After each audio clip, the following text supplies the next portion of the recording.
Thank you, Gregor. Good morning, Pierre-Luc. How would you characterize what the last week has been like for you, culminating with the trade? Yeah, it's been a pretty crazy week, and really eventful 24 hours. I mean, I got a call yesterday morning that I get traded to Winnipeg. Then your flight's at night, so you got to pack, and get everything done. But it's been a really fun learning experience, and for the week to end with a trade to this organization has been a great way to end the week. We'll go next to Sean Reynolds from Sportsnet. Go ahead, Sean. Hey, Pierre-Luc, congratulations and welcome to Winnipeg. It's a big blockbuster trade. Everyone's talking about it. What kind of pressure comes with being traded for a player the likes of Patrik Laine? Yeah, he's a really good player. But I have high expectations of myself. I hold myself to a high standard, and I know what player I can be, and I'm really excited to join this team. I think it's a good team with a lot of skill and good size. So I think I'll fit right in, and I'll be able to learn a lot from the guys. And I don't see added pressure because of anything. I wish Patrik good luck in Columbus, and I hope that he plays really well and that we can play them every year in the finals. And but I don't see any added pressure because of anything. Go next to Brian Munz from TSN 1290. Go ahead, Munzie. Ability on the line. Pierre-Luc, what excites you most about coming to Winnipeg when you look at this roster and the conversations you've had with either Chevy or Paul? Yeah, I mean, it's a team that I used to hate playing against. The combination of size and skill and work ethic, and just hard to play against. And then you finish it off with one of the best goalies in the NHL. It was really annoying playing against them, and to be able to play for them now, play on the other side of it. Like I said earlier, I think that the combination of size and skill is something that I have too. So I think that it would be a perfect fit, and it's such a good team that I think the time to adapt won't be too hard. We'll go next to Mike McIntyre from the Winnipeg Free Press. Go ahead, Mike. Thanks very much, Gregor. Welcome to Winnipeg, Pierre-Luc. I'm not sure when your flight came in last night, so I don't know how much of the Jets game you were able to catch last night. But when you look at the forward group that this team has, I think last night alone, the top six guys put up 15 combined points. What do you think about joining that mix and being able to play with some pretty elite wingers? Yeah, I got here last night. I'm pretty late, but I saw all the highlights. I looked them up. I went on YouTube, saw it on Instagram, stuff like that. And like I said earlier, there's such a hard team to play against. The combination of the size and skill. But you look at that forward group. Through from the first line to the fourth line, there's a lot of depth, a lot of skill. It's anywhere you're in there, whatever player you're playing with, whether you're on the wing or in the center or whatever, you're going to be surrounded with talented players. And as a forward, that's all you can ask for. And it's really exciting to know that I'm going to be a part of that soon. We'll go next to Carter Brooks from Game On. Go ahead, Carter. Hey, Pierre-Luc, welcome to Winnipeg. In acquiring a player who's asked to be removed from his former situation, should Jets fans or management maybe be nervous or have a little bit of concern to see something maybe similar transpire down the road, or is that behind you? Is that something you're moving on from, or how would you respond to that? Yeah, that's something that I'm moving on from. A lot of things happened in the past 2-3 years, and I'm extremely grateful for everything Columbus has done for me. That I'm excited for this new chapter, this new opportunity. With a new team, a new coaching staff, a new organization, new fans. I mean, it's really exciting. This past 24 hours has been really crazy, but the opportunity to come here, help this forward group, help the Ds, help as a center to help everybody out, learn from the coaching staff, from the players here, guys like Wheeler and Scheifele. I think that how I look at it is this could be an amazing opportunity, to help a already really good team. And to become, an even better player. And we'll go next to Jason Bell from the Winnipeg Free Press. Go ahead, Jason. Good morning, Pierre-Luc. There's a great video last night on TV of you walking down the hallway with Patrik right after the draft. I think it was in Buffalo, and you're both wearing your jerseys. I mean, what goes through your mind now that, that day you're proudly donning those jerseys, and now you both swapped out those jerseys? And having said that, have you and Patrik since that day ever kept up any kind of a friendship? Yeah, it's crazy. I saw a couple of pictures too, and it's funny how life works sometimes. But I remember that summer too was the summer that my dad got a job as assistant coach for the Moose here. Never since then he's been talking nothing but good words about the organization as a whole.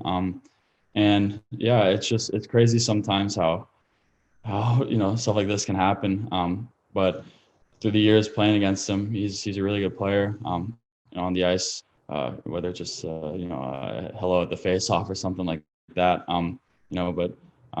Yeah, I'm really excited to be here. Like I said, my dad is raved about the organization, so I'm excited to get it going now. We'll go next to Scott Billick from the Winnipeg Sun. Go ahead, Scott. Hey, Pierre. Welcome to Winnipeg. I'm just wondering, fans here are still getting used to the fact that Patrik Laine is gone, getting used to the fact that, he was a player that wanted out of this town. It was obvious that you wanted to change the scenery as well. Can you kind of just explain the mindset of even a young player who sometimes just needs, to hop the fence and just find another team to play for?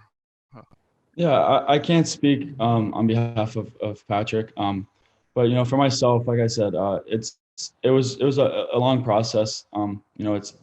It wasn't just one morning you woke up and you felt differently.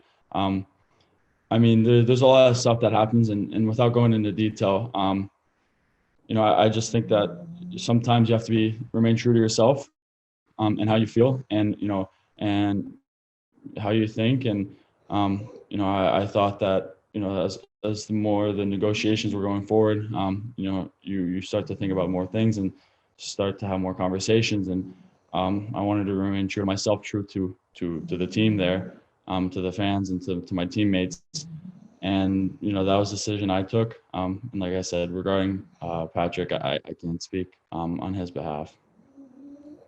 We'll go next to Sarah Lesky from TSN. Go ahead, Sarah.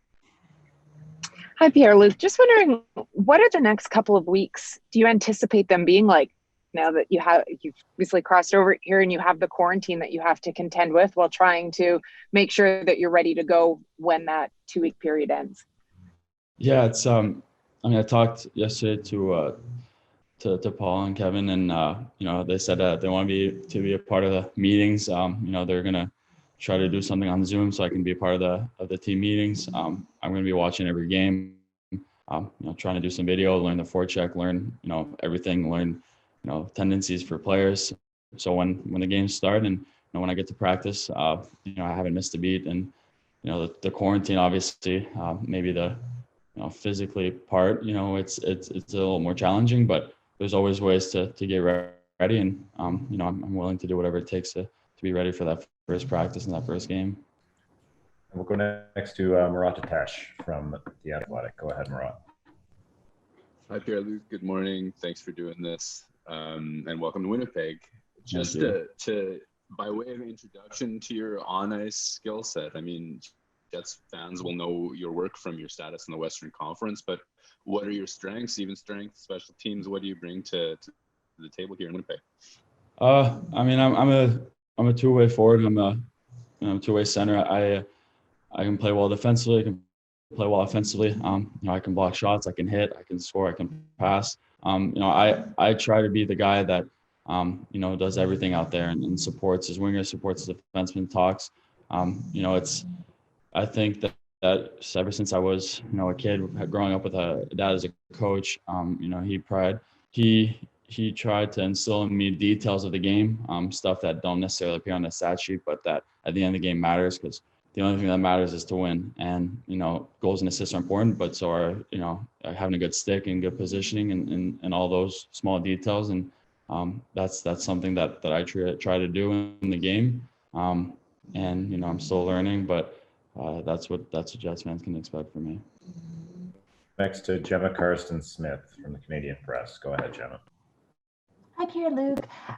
You're obviously under contract with the Jets until the end of 2022 now, but I'm wondering if this is a place that you see yourself playing long term. Yeah, like I said, my dad's been here for I think 4 or 5 years. I came here every time we'd come to play against the Jets. I'd always go with my parents. I spent my quarantine here almost a year ago today, and it already feels like home. I got here last night at 10:30, but waking up this morning and being back in Canada and being here and I can't see my parents right away because I have to do 2 weeks of quarantine, but I already feels good here. And getting texts from the players, being on the phone with the organization yesterday, I have a really good feeling. Right now, I'm just concentrating on these next 2 weeks of quarantine and starting the season with them. And but I'm just really excited to be able to be a part of this organization that I've heard nothing but good things about. Next to Brian Hedger from the Columbus Post-Dispatch. Go ahead, Brian. Hey, Pierre-Luc. You were only here 3 years, but you got a lot done in those 3 years. You got a lot of accomplishments. Look, when I thought back on it, you set franchise rookie records here that were held by Rick Nash. Scored your first hat trick here. And played with Artemi Panarin. All those kind of things. What when you look back on your time in Columbus, how are you going to view it? And did anything from kind of how it ended here, is that going to spoil anything for you? Yeah, when I look back, I think as hockey players, those small, you say accomplishments like the records and stuff like that are great, but really what as hockey players, the only important thing is to win. And disappointed we couldn't do that as a team in Columbus, but I met amazing people, whether it's from on the, and I learned a lot from those people, whether it's on the ice or off the ice, from the staff there. I will never forget, and a lot of relationships I'll have for the rest of my life. And I think that Columbus made me a better person, a better player. I grew a lot there from the moment I got drafted to the moment I got traded. And the ending, it ended how it ended, but I will never be, how it ended will never, change how I feel about the Columbus or the players or anything like that. Next question to Michel Lamarche from Canadian Press. Go ahead, Michel. I will ask my question in French. Bonjour Pierre-Luc, j'espère que tu vas bien. J'aurais voulu savoir, tu en as parlé un petit peu en anglais dans ta dernière réponse, mais qu'est-ce que tu retiens de ton séjour à Columbus? Quels sont les souvenirs que tu gardes, les bons côtés que tu gardes de ton passage là-bas? Ouais, j'ai énormément appris à Columbus. Du moment où je me suis repêché à 18 ans, au moment où je me suis fait échanger, que ce soit des joueurs, du staff. J'ai appris ma première année avec David Savard et sa famille. Je pense que ça a été une des plus belles années de ma vie passées avec eux. J'ai rencontré des personnes incroyables que je vais toujours rester en contact avec pour le reste de ma vie. Je suis déçu, comme j'ai dit tantôt, en tant que joueur de hockey, le seul objectif que tu as, c'est de gagner une Coupe Stanley. Et je vais toujours être déçu qu'on n'a pas pu accomplir ça. Mais ça reste que je vais me souvenir de tous les beaux moments que j'ai passés avec mes coéquipiers et avec tout le monde à Columbus. We'll go next to Ted Wyman from the Winnipeg Sun. Go ahead, Ted. Thanks, Gregor. Hi, Pierre-Luc. You talked about your dad living here, obviously. I've been here a few years. Does he live here full-time? That's my first question. And also, how much time have you had a chance to spend here and get to know the city? I know you said you were here in quarantine, but has there been other times as well? And how long were you here during that time? Yeah, so my parents, they used to go back to Montreal in the summer. That's where I'd go, and my sister too. So we'd go back there as a family. Now they stay, I think they're staying in Winnipeg full time. I came here. The first time I came here was after my World Juniors. I had a week off, so I came to Winnipeg to see my mom. And then every time we'd play the Jets, I'd come home for dinner, and my mom would cook for me. And I was here in quarantine. Obviously, everything was closed, but whether it was driving around the city or we bought bikes. Me and my sister bought bikes and just went around. It seems really beautiful, and I got familiar with the Lucas that I'm really excited to go back to. But yeah, I'm looking forward to getting to know the city more. I'm getting forward to meet my teammates. But I'm really excited for this new chapter. Next to Darren Bombing. Go ahead, Darren. Hi, Pierre-Luc. I just wanted to ask you about your quarantine. You mentioned 2 weeks in your answer to Gemma's question. Do you have details of how long you're in quarantine that you can share? Is it similar to what it was in summer in a modified quarantine? The last thing I heard was yesterday, and it was 2 weeks. That's the only thing I heard. And if it's 2 weeks, it's 2 weeks to get ready, to watch games, to watch film, to learn everything about the systems. And once that 2 weeks ends, I'll be ready. But if it's before, I'll be ready too. But I'm not nervous about the quarantine part. Go next to Jamie Thomas from Jets Radio. Go ahead, Jamie. Hey, Pierre-Luc, you played against Nikolai Ehlers in junior and a little bit here in the National Hockey League. What do you think about the possibility of being able to play on the same lineups as him here in Winnipeg? Honestly, he was probably the best junior player I played against. He would skate in circles on the penalty kill for a minute and then go change. So, and then in the NHL, he still has that same speed and the same hands and hockey sense. So, to be able to to play with him is a really exciting thought. And I heard he's a good person too, so I'm excited to meet him. But it'll be fun to be able to play with him and instead of playing against him. Next to Drew Mandel from the Illegal Curve. Go ahead, Drew. Good morning, Pierre-Luc. Welcome to Winnipeg. What would you say to any Winnipeg hockey fans whose only impression of you is that final shift that you played for the Blue Jackets earlier this week? Yeah, I was doing the math earlier. I played almost 300 games, and it's almost 6,000 shifts in the NHL. So there's a lot more, than just the one shift. It's something that's behind me, and I'm just really excited to be here and be a part of this team. And this is a new chapter for me, playing on this team, and I'm just really excited. And just a couple more. We'll go next to Jonathan Bernier. Go ahead, Jonathan. Yeah, thank you very much. Salut Pierre-Luc. Écoute, hier soir, ou en tout cas hier dans la journée, à un moment donné, il y avait 3 équipes finalistes pour t'avoir, dont le Canadien. En fait, c'est avant hier. Je voulais juste voir un peu ton état d'esprit pendant que les tractations se passaient. Est-ce que tu voyais comme le Canadien d'un bon oeil? Ouais, comme tu as dit, à la fin, on rendait pas mal toujours les mêmes équipes. Je ne savais pas trop où est-ce que j'allais aller, mais je savais aussi que c'était pas entre mes mains. Que ce soit les 3 équipes ou 20 autres équipes, mais si on prend les 3 équipes à la fin, c'est 3 bonnes organisations. C'est 3 organisations que n'importe quel joueur serait chanceux de jouer pour. Mais maintenant, je suis à Winnipeg et je suis très heureux d'être ici. Comme je dis, mon père, ça fait 4 ou 5 ans qu'il est ici. Il parle en bien de l'organisation, du staff des Jets, des joueurs, de l'équipe. Et je sais à quel point c'est une équipe qui est dure à jouer contre. Fait que ça va être le fun de pouvoir jouer avec eux cette fois.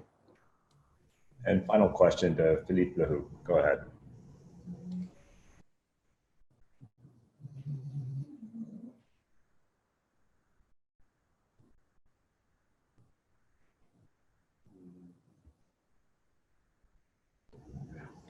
Go ahead, Philippe.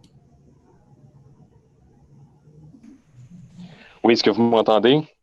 Ouais. OK. Pierre-Luc, en français, j'aimerais ça que tu nous décrives la relation que tu entretenais avec Tortorella à Columbus. Et deuxièmement, que tu nous parles un peu comment ça s'est passé là, quand tu as parlé à tes coéquipiers que tu voulais peut-être poursuivre ta carrière ailleurs. Ah ouais, Tort, c'est un coach très demandant. Mais je pense que tout ce qu'il a fait pour moi, ça a été pour me rendre un meilleur joueur. Je vais jamais parler en mal de ce qu'il a fait. Mon père m'a toujours dit que quand un coach te parle, quand un coach est sur toi, c'est parce qu'il veut que tu deviennes le meilleur joueur que tu peux devenir.